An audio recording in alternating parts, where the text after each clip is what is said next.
Bonjour et bienvenue. On pense souvent que l'argent public, ça sert à acheter des choses, des routes, des bâtiments, des services. Mais si chaque euro dépensé pouvait faire bien plus? Si, en plus de construire un pont, il pouvait aussi aider à reconstruire une vie. C'est un peu ça la promesse cachée au cœur des marchés publics. Une promesse d'impact social. La question est là, posée. Comment est-ce qu'un contrat, un document qui peut sembler froid et administratif, peut devenir un vrai levier de changement pour quelqu'un? C'est une idée assez forte et on va voir ensemble comment ça peut devenir une réalité. Bon, alors entrons dans le vif du sujet. L'outil qui permet cette petite magie, il a un nom un peu officiel, c'est la clause sociale d'insertion. C'est un mécanisme qui est vraiment formidable, sur le papier, mais il faut l'avouer, sa mise en œuvre peut parfois sembler un peu compliquée. Alors qu'est-ce que c'est concrètement cette clause? En fait, c'est une sorte de condition qu'on ajoute au contrat.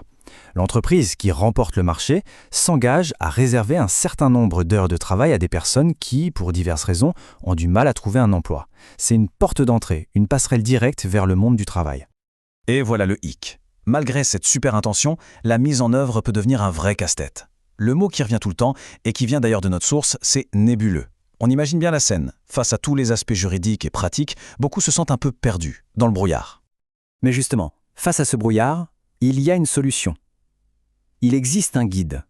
Un expert dont le rôle c'est précisément de dissiper cette brume, mais qui, malheureusement, reste encore trop souvent dans l'ombre. Et le secret, il est là.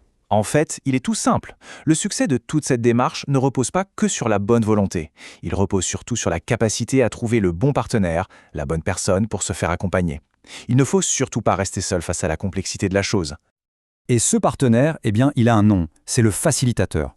Son rôle est absolument clé. On peut le voir comme un chef de projet, mais spécialisé dans l'insertion. Sa mission, faire en sorte que la clause sociale passe de la théorie à la pratique, du papier au contrat de travail concret. Bon, mais alors, où est-ce qu'on le trouve, cet expert? La bonne nouvelle, c'est qu'il est bien plus accessible qu'on ne le pense. On peut le trouver au sein de structures qui existent déjà, comme les PLI, les maisons de l'emploi, ou même directement au sein des services des collectivités. En fait, il faut juste savoir où frapper. Toute la valeur ajoutée du facilitateur, c'est qu'il est là tout au long du processus. On pourrait presque voir sa mission comme une pièce de théâtre en 2 actes.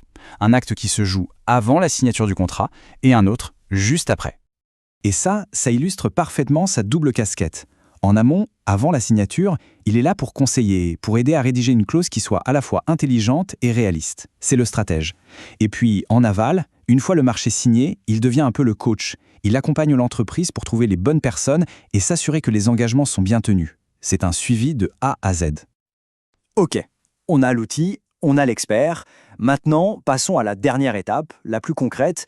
Comment on officialise cette collaboration pour qu'elle fonctionne sur la durée? Le processus recommandé est en fait assez simple. Il se fait en 2 temps. D'abord, on signe une convention, un accord formel qui met les choses noir sur blanc. Et ensuite, et ça c'est vraiment essentiel, on définit très précisément dans cette convention le contenu de sa mission. Ça permet de s'assurer que tout le monde est sur la même longueur d'onde et rame dans la même direction. Pour conclure, que retenir? L'outil existe et les experts pour le manier sont là, identifiés. La complexité, finalement, n'est plus vraiment une excuse. Comme le dit si bien notre source, il devient possible de transformer chaque marché public en une opportunité de développement social, une idée qui mérite qu'on y réfléchisse.